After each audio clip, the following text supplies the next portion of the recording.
عید بن عبد الرحمان جو نا اس پاروں منقطع ہونے بسم اللہ الرحمن الرحیم۔ اچھا شیخ صاحب، یہ سوال تھا کہ آپ اتحاد امت کی بات کرتے ہیں اور اس کی طرف ترغیب دلاتے ہیں، لیکن مسئلہ یہ ہے کہ اتحاد امت کے لیے جو مرکزی چیز ہے، جو ہمارے لیے بائنڈنگ فورس ہے، وہ تو ہے قرآن۔ وَاعْتَصِمُوا بِحَبْلِ اللَّهِ جَمِيعًا وَلَا تَفَرَّقُوا، اور غدیر خم پہ بھی نبی صلی اللہ علیہ وسلم نے قرآن پکڑنے کا حکم فرمایا۔ جی غدیر خم پہ بھی قرآن، اور صحیح مسلم میں ہے کہ حجۃ الوداع پہ بھی قرآن قرآن قرآن۔ اب مسئلہ یہ ہے کہ جو لوگ قرآن میں بیان کردہ عقیدہ توحید، خصوصاً جو پہلی چیز ہے تمام انبیاء کی دعوت، ہاں جی، جو عقیدہ توحید کے معاملے میں ہی ڈاؤٹ فل ہیں، اور انہوں نے یہ سمجھ لیا ہے کہ اللہ تبارک و تعالیٰ نے معاذ اللہ اب یہ سارا کچھ بنا کے نظام اولیاء اللہ کے حوالے کر دیا ہے، یا اہل بیت کے حوالے کر دیا ہے، یا صوفیاء کے حوالے، اب ان کے ساتھ ہم باقی فروعی مسائل کے اوپر کس طرح اتفاق کر لیں جب منڈ جو ہے اس کی اوریجن جو ہے توحید وہی موجود نہیں ہے۔ توحید کی بات کریں تو کوئی کہتا ہے یہ اولیاء کے گستاخ ہیں، کوئی کہتے ہیں یہ اہل بیت کے گستاخ ہیں۔ تو میرا خیال ہے اس کے اوپر تھوڑا سا ایمفسائز کرنے کی ضرورت ہے۔ اس پہ آپ کیا کہیں گے توحید کے حوالے سے؟ نہیں، توحید پر بڑا زور دیتا ہوں، توحید میں خلل آ گیا تو پھر رہا کیا، مگر اس کی وجہ سے جو ہے نا کہ جو لوگ اس بارے میں کچھ پھسل گئے ہیں، ان کو اہل علم لوگوں نے دھوکہ دیا کہ یہ توسل ہے، استشفاء ہے، نیک لوگوں کا وسیلہ ہم ڈھونڈتے ہیں، ہاؤلا شفاء عند اللہ والی بات ان کو ایک دوسرے رنگ میں سمجھا دیا کہ ہم نیک لوگوں سے کچھ نہیں مانگتے، نہ وہ دیتے ہیں، صرف اللہ کے ہاں سفارش کرتے ہیں۔ ایسی باتیں بنا کر نا انہوں نے لوگوں کو چکر میں ڈال دیا۔ ٹھیک ہے، تو اس وجہ سے ہمیں رعایت دینی چاہیے، بے خبری اور جہالت ہے نا۔ دیکھیں نا رسول اللہ جب آئے تو شرک وہی تھا، کفر بھائی، مگر اس زمانے میں وہ کافر نہیں کہلائے، جاہلیت کا دور کہلاتا۔ نبی آ گیا، سمجھا دیا، اور وہ بھی بہت دیر بعد جب مسئلہ واضح ہو گیا پھر کافرون کہا انہیں۔ تو اس لیے یہ جو ہے نا کہ ہم انہیں کافر سیائیں اور ان سے نمازیں وغیرہ ختم کر دیں، یہ نہیں ٹھیک ہے۔ نمازیں بھی ان سے، اسلامی تعلق بھی، نکاح طلاق وغیرہ جنازے سب کرنے، ان کی جہالت کو ختم کرنے کے لیے پوری کوشش کرنی ہے، محبت پیار سے نا انہیں سمجھانا کہ یہ توحید کے خلاف باتیں ہیں، اور انشاءاللہ وہ تاثیر پیدا ہوگی، شریف لوگ مانیں گے۔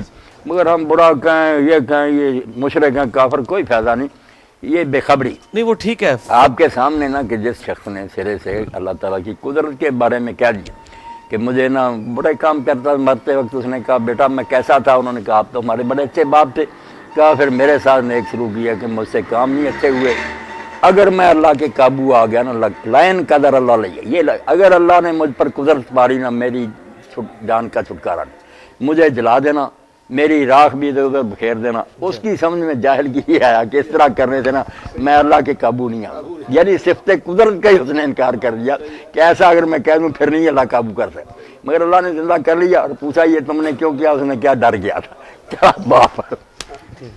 لیکن شیخ صاحب مسئلہ یہ یہی علماء نے ابن حجر وغیرہ لکھتے ہیں کہ اتنی بڑی بات کہ قدرت خدا کی کا اس میں سے شک کیا کہ اگر میں راکھ بخیر دوں پھر اس طرح بات سکتا، وہ ٹھیک ہے، بے خبر ہے اللہ قادر ہے اس بات پر، لیکن یہ ایز اے رول نہیں لوگوں کو بتائی جا سکتی ہے بات۔ میرے بھائی صدیاں ہو گئیں، بڑے بڑے علماء نے کتابیں لے کر ان لوگوں کو بتایا کہ یہ چیزیں جائز۔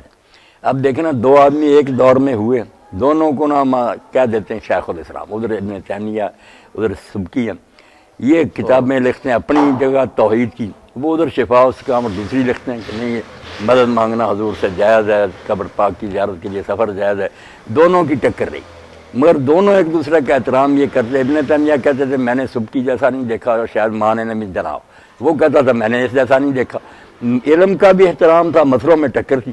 تو آپ دینا رعایتیں ہیں کہ لوگ اگر غلطیوں میں پھنسے ہوئے نا تو غلطیوں سے ان کو نکالنا، مگر محبت ان کی بھی سننا۔ اگر کوئی مغالطہ بھائی لائے نا روایت تو میں کہتا نہیں پھینکو، روایت موجود ہے، محتا کیا، انہوں نے راوی بتا دیا کہ اس بندے نے بتایا، اب وہ راویوں کی کتابوں سے نکالیں گے کہ حمید بن عبد الرحمن جو حضرت عثمان اور عمر کے زمانے کا نہیں، بعد کا آدمی، اس کو بتانا چاہیے تھا نا کہ کس سے لیے اتنے روایت۔ تو علم سے بات ہونی چاہیے نا، برا برا کہنے سے کوئی فائدہ نہیں۔ بالکل ٹھیک ہے، یہ تو ہم ایگری کرتے ہیں اس مسئلے میں، لیکن صحابہ کرام علیہم رضوان کا جو ایٹیچیوڈ تھا ایسے لوگوں کے بارے میں، جس طرح ہمیں کئی روایتوں میں ملتا ہے کہ اہل بدعت کو سلام نہیں کرتے تھے، اسی طریقے سے اہل بدعت کے اوپر سختی کرتے تھے، اسی طریقے سے سنن دارمی کے مقدمے میں کئی تابعین اور صحابہ کے بارے میں لکھا ہوا ہے اہل بدعت کے بارے میں کہ ان کا ایٹیچیوڈ کیا ہوتا تھا، ان چیزوں کو سامنے رکھا جائے۔ اسی طرح خیر سے رکھے اللہ پاک، اس طرح کی تھوڑی تھوڑی ڈھیل نے آج امت کو یہ دن دکھائے ہیں کہ آج یقین کریں مسجدوں میں انٹر ہوتے ہیں تو حیران ہو جاتے ہیں کہ وہ ہستیاں جنہوں نے توحید کی دعوت دی تھی ان کو اللہ تعالیٰ کے مقابلے پہ کھڑا کر دیا ہوا ہے. نہیں بالکل یعنی معاملوں میں نکل تو اہل عرب سے بھی آگے گیا ہے یہ. چلے گئے جو شرک وہ کرتے تھے نا اس سے زیادہ ہے.